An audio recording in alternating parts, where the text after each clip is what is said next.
And this is the first of what I hope will be many opportunities to learn weekly wisdom from our Torah portion. A couple of matters of housekeeping. One is that I plan on sharing a lesson for approximately 18 to 20 minutes. And then we're going to leave between the balance of the time of our 36 minutes together for comments and questions. I also want to call your attention to the chat function that's on the Zoom call.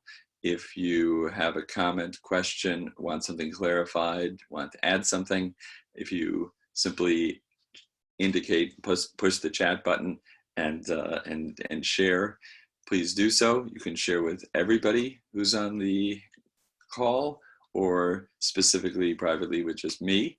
That function will become evident when you hit the chat. That's just by way of housekeeping. One other matter of housekeeping is that in future Parashat Shavua weekly wisdom from the Torah classes, I hope to be able to provide immediately afterwards a feedback loop.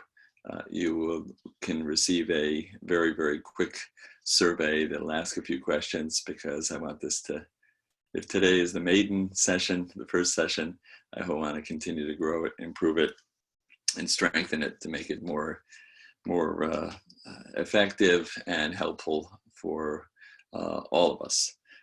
Let us begin.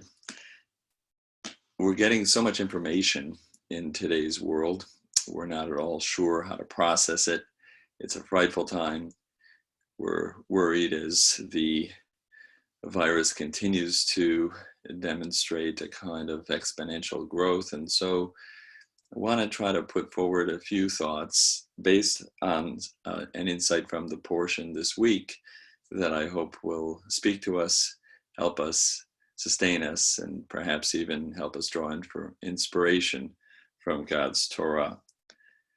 The first thing I want to say, I learned from my colleague and teacher, Rabbi David Wolpe, in a recent message that he brought, which is that we need to think of how we look at our processing of information and our conduct these days very much clinically, as much as emotionally.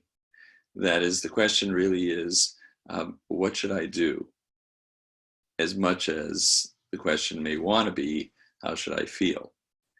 The reason I point out, and Rabbi Wolpe points out the difference between the clinical, what should I do question, and the emotional, how should I feel question, is because we're getting a tremendous amount of emotional energy wrapped up appropriately and fittingly in our world right now. And at the same time, the virus itself isn't really helped by our emotional responses in terms of trying to fend it off and trying to keep people safe and trying to stay healthy, and as has become the terminology as we continue to try to flatten the curve. What is helpful is actually what we do. Our habits, our norms, the way in which we behave differently, the way in which we change our routines. But here's the problem. The problem is that in order to awaken everyone to the urgency of physical separation, in order to actually make it clear that we need to all take this seriously, we need to apply to emotion. We need to actually get the people who are not acting responsibly in terms of physical separation to begin to do so. And the only way to actually do that is to appeal to their emotions.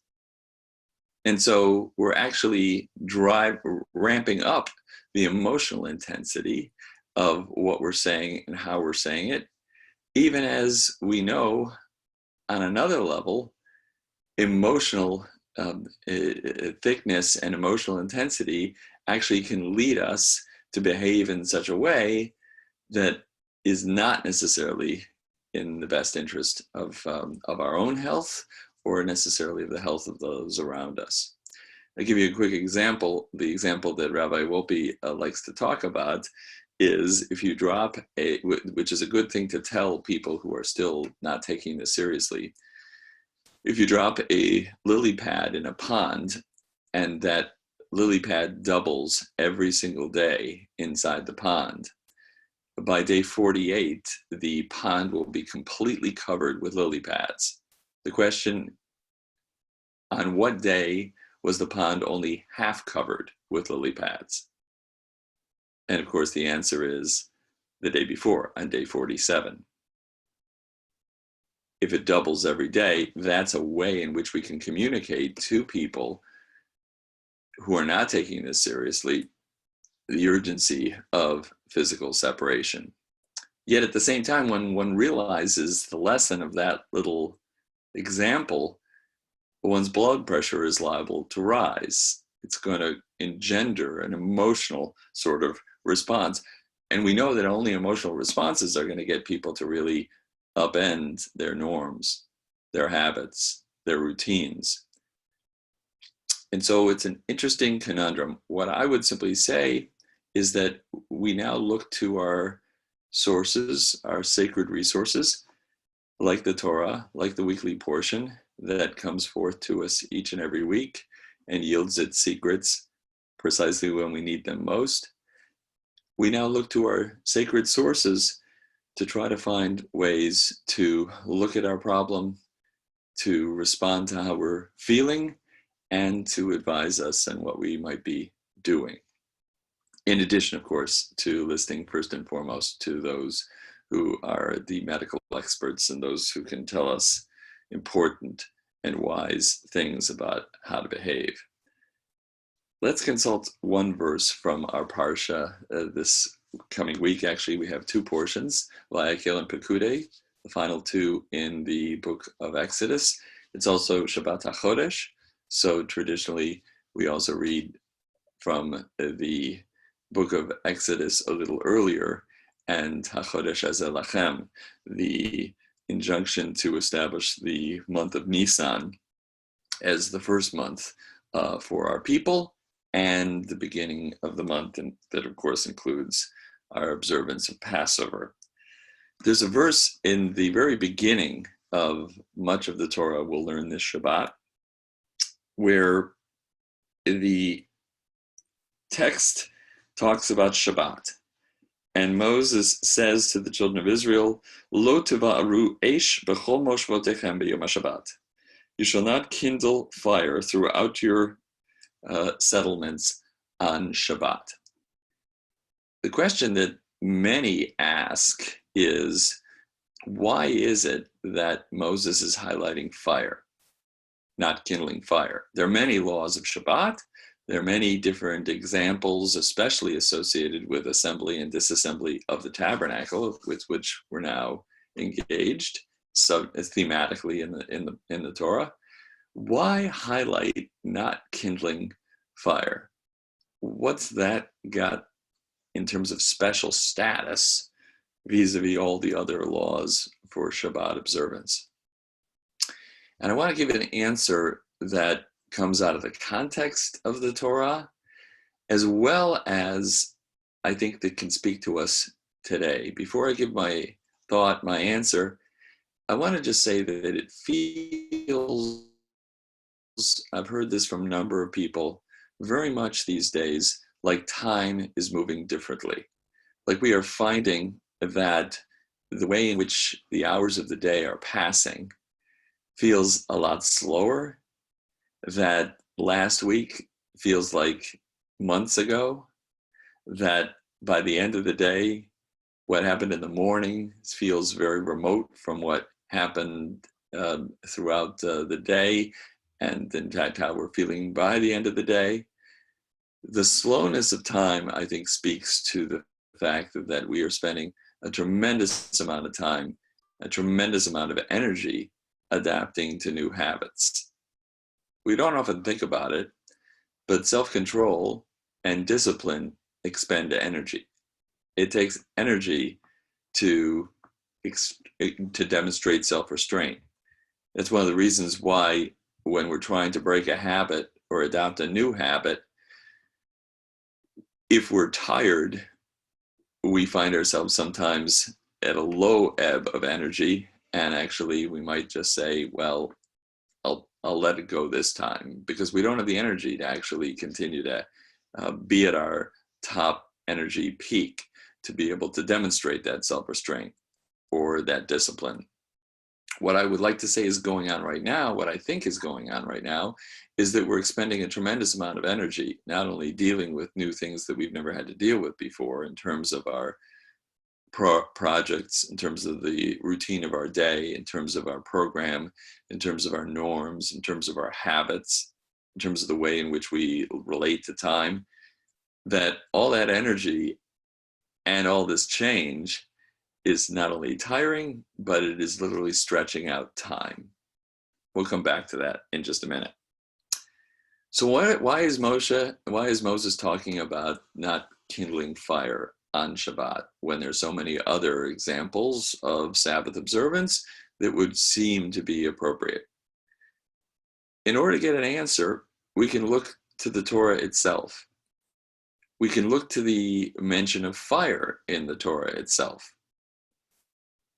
Since the law to observe Shabbat was commanded at Sinai a few weeks ago in the cycle of our scriptural reading, there's only been 2 mentions of fire in the narrative of the Torah. That is, to be clear, the 10 Commandments command the observance of the Sabbath day, the 7th day. They institute Shabbat. Since that time, since Shabbat has been instituted, until the opening verses of our portions this week, fire has only appeared in one context. And that context is actually the sin of the golden calf. Fire creates the calf, and fire destroys the golden calf. If we look at the verses in that particular incident, we see Aaron, when confronted by Moses, by his brother, for having supervised the making of the golden calf and whatever kind of celebration was surrounding the golden calf, when Moses comes down enraged with the 2 tablets from the top of Mount Sinai, Aaron describes the following: "Whoever has gold, take it off, I said to them. They gave it to me, and I hurled it into a fire, and out came this golden calf." Literally, Aaron describes a process whereby fire literally produces the golden calf that just pops out of a fire in which gold was smoldering. A few verses earlier, when Moses confronts the golden calf sin and all the iniquity happening at the base of Mount Sinai, we read that Moses hurls the tablets toward the golden calf, and again, in the Hebrew, Vayisrof ba'esh, he took the calf that they had made and burned it. He ground it into powder, and it became like dust strewn into a stream. So fire created the golden calf, and fire destroyed the golden calf. And then we learn in the beginning of this week's portions, that we're not supposed to kindle fire on Shabbat. From the perspective of the Torah itself, then, it would appear that the injunction to not kindle fire is a polemic against the golden calf, the idolatry at the base of the mountain. What can that possibly mean? We have many different understandings of idolatry in today's world. There's the sovereign self, there's worshiping things, there is our relationship with our smartphone. These days, of course, it's a much more intimate relationship with technology than we've ever had before. But fundamentally, the whole question of idolatry at the heart of the sin of the golden calf is what the Torah, in saying that we should not kindle fire, might be addressing. In years past, I've observed that, and this is my favorite reading of the golden calf sin, the Hebrew word for calf is egel. The meaning of the word egel, not in Hebrew, but in Aramaic, which is part of the Kaddish, ba'agala ubizman kariv, the Kaddish praise, right? The meaning of that word is haste. The idea that things happen too rapidly.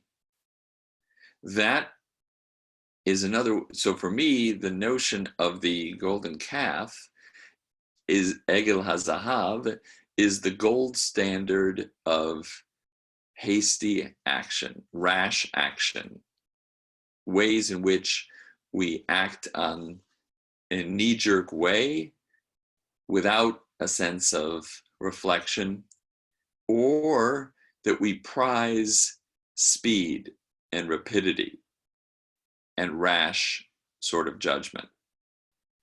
The gold standard of that is actually the iniquity of the golden calf. How do we respond to it?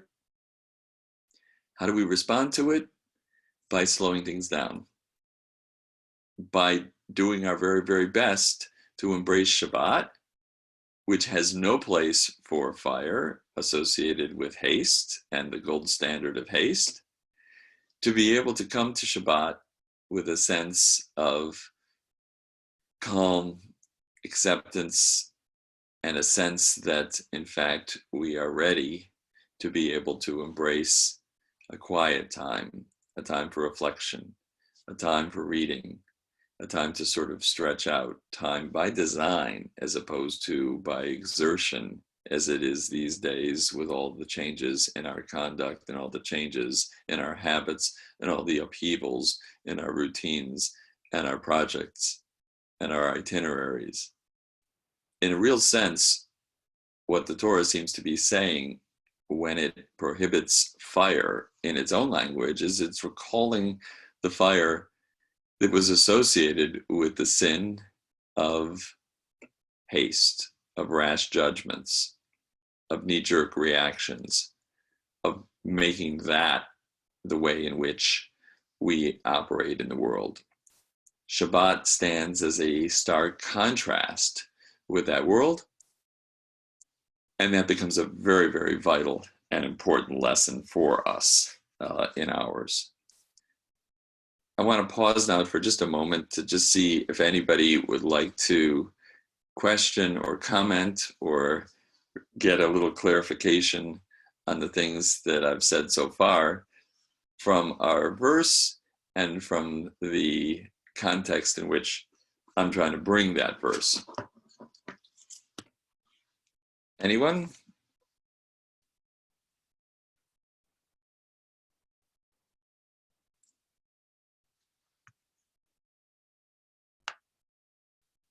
Okay, either that's clear or it's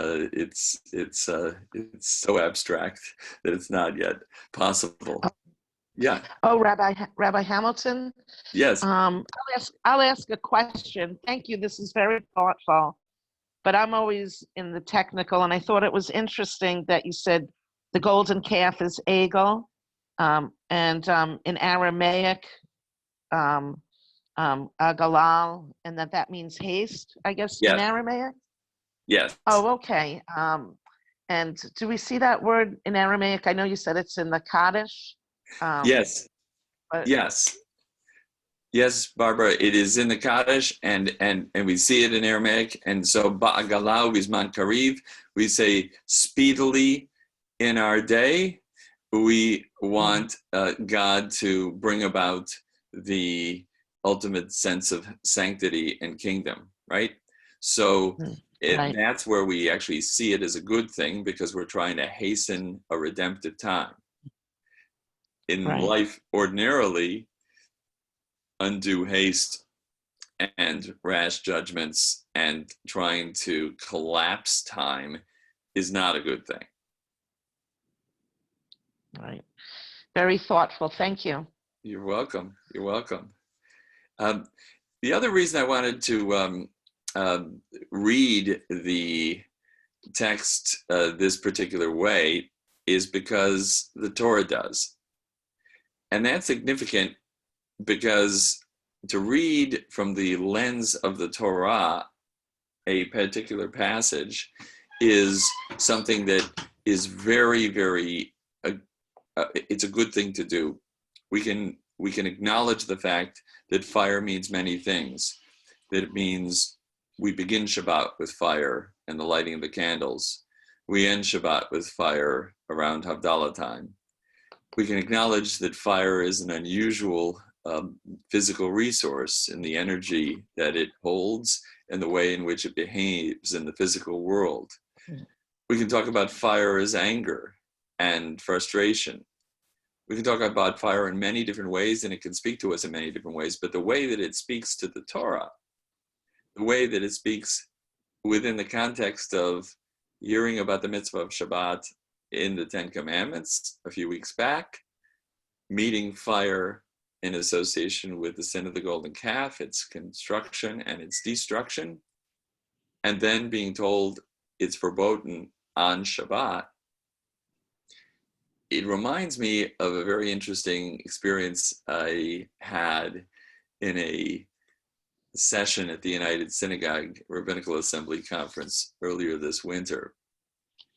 One of the leaders of a plenary, Sheila Heen, a fabulous consultant and an author, co-author of one of our favorite books, Difficult Conversations. She's part of the Harvard Negotiation Project. Sheila broke us into groups and she asked the question about corn, C-O-R-N, right? And the question was, what is corn? Is corn a grain? Is it a vegetable? Is it a fruit? Or is it a grass? And what's interesting is that people went into the four corners of the room, depending on whether they thought corn was a fruit or a vegetable or a grain or a grass. And then in the middle of the room were the people that thought it was all four. Yours truly chose to go into the corner that said that corn is a grass. The reason I did is because in my mind, I was thinking about corn from the perspective of the botanical environment, not from the perspective of our diet. If I look at at corn from the perspective of our diet, then it's obviously going to end up being a grain or a vegetable or a fruit. But if I look at it from the perspective of its own ecosystem, it's just grass. Grass that happens to have a stalk of corn on the end of it. If we look at fire from the perspective of what it may symbolize, what it may indicate, what it may mean to the beginning of Shabbat and to the end of Shabbat, and what it may metaphorically mean in terms of lighting the darkness, what it may emotionally mean in terms of overheatedness, what it may mean in other dimensions, including the dimension of energy. If we look at it on those levels, we'll come up with our own conclusions. But if we look at it within the ecosystem of the Torah, its only meaning of Shabbat and the Ten Commandments has to do with the golden calf, the Egel HaZahav, and its destruction and its creation, literally in that order, as it's described in the verses in chapter 32 of Exodus. That then becomes the way in which we try to look at this particular injunction.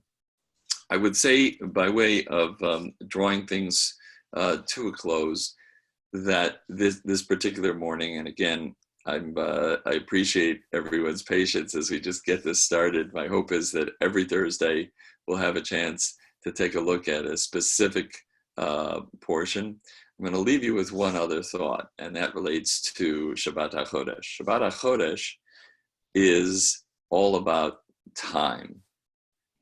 Time is established in the portion, the final of the 4 portions that lead up to Passover and the month of Nisan, leading up to Passover, which will be a week from today, Rosh Chodesh Nisan, the first of the month of Nisan, next Thursday. The establishment of a calendar and the fortification of time as a norm for our people is what happens in the 12th chapter of Exodus, in the second scriptural reading, the second Torah reading for this coming Shabbat and Shabbat HaChodesh. So as we think about time and the way in which we use our time and the way in which we relate to time and the ways in which time seems to be moving a lot slower in our world today, perhaps we would do well to recognize that there are times in which we will expend more energy, like the 6 days of the week, like we're in right now, and there are times when we will stretch out time and try not to be doing things in haste, in rash ways, with the gold standard of haste, the Egel HaZahav. But fundamentally, we control our calendar, and that's what Shabbat HaChodesh is about. We establish the calendar, we have the first month, and to be able to have a kind of rapport with time where we are in sync with it, where we are measuring it, where we are relating to it in ways that allow us to adjust to it. It's also fascinating how the metaphors we use for time, they're almost all economic. We spend time, we use time, we waste time, right? The truth is, time is our most precious gift and our most precious resource, and Judaism teaches us to imbue it with gravity and sanctity. And when we do that, then we find that we are not regretting, not shameful, not feeling empty in the ways in which we've been filling our moments. I leave you with the idea that it may indeed be possible that in a week or two, we aren't going to be as tired. In a week or two, time won't be moving as slowly. In a week or two, we'll have adapted, because human beings adapt. Right now, everything is a readaptation in terms of our norms, our habits, our routines, the things we do and how we do them.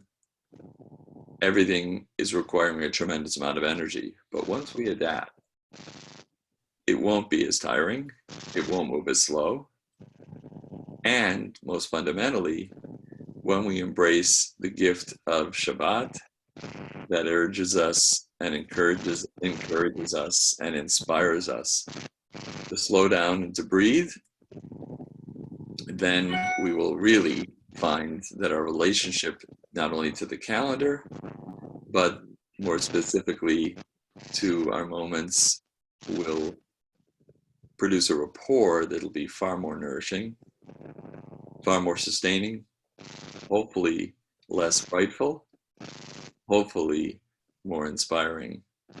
Again, I conclude where I began, that as much as we are driven by feeling these days, and feeling is exactly what we need in order to awaken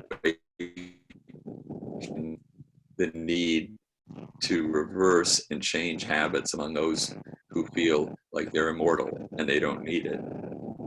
The ultimate urgency, the commandedness of physical separation has to be impressed upon everybody, and that has to be done emotionally. But ultimately, what really matters is what we do. That's how we can ultimately slow the progress of the communicability of the virus, the infectiousness of it. That's how we can ultimately stay safe and well, please God, and keep others safe and well.